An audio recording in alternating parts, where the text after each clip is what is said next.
Till now, we have discussed about ethnic composition of Belgium, ethnic composition of Sri Lanka.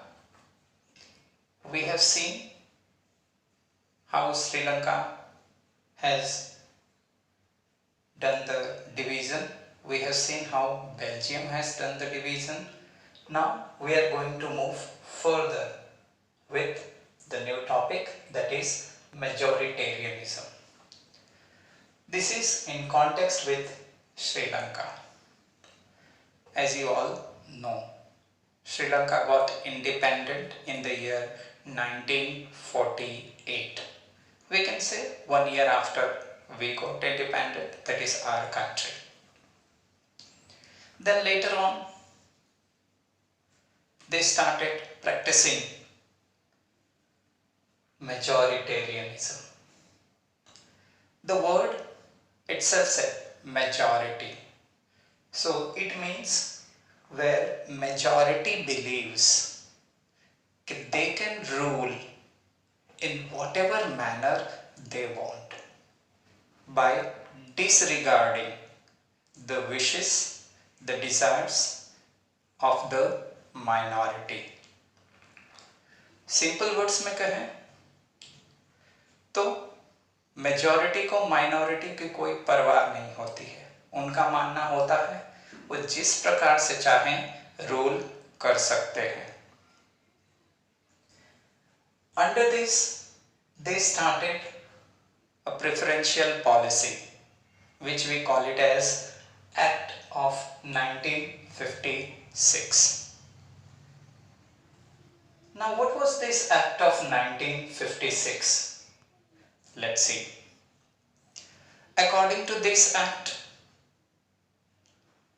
the Sri Lankan government gave preference to Sinhalas. Therefore, Sinhala was made as official language. It means all the government work will take place in this language. Second decision they took under this act was preference was given to the Sinhala community, that is 74% community which belong to Sinhala.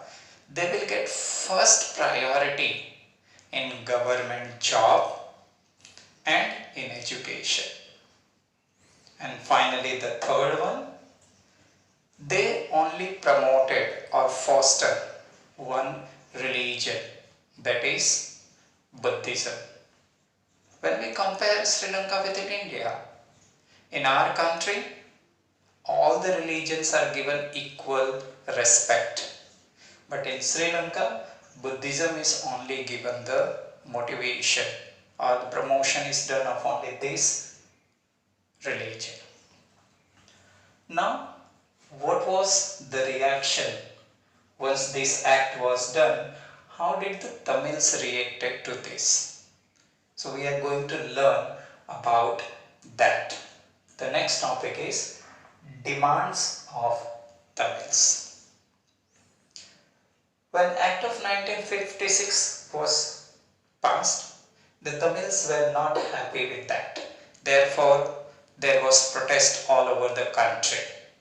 And even they started forming the political parties and put forward their demand to the Sri Lankan government. Now, what were these demands? So, the first demand that they put forward was even Tamil should become the official language of Sri Lanka. Second demand they put forward was Tamil should also get preference in the government jobs and education. And when these two demands were not fulfilled, when government denied, finally they demanded for a separate state called Tamil Nadu.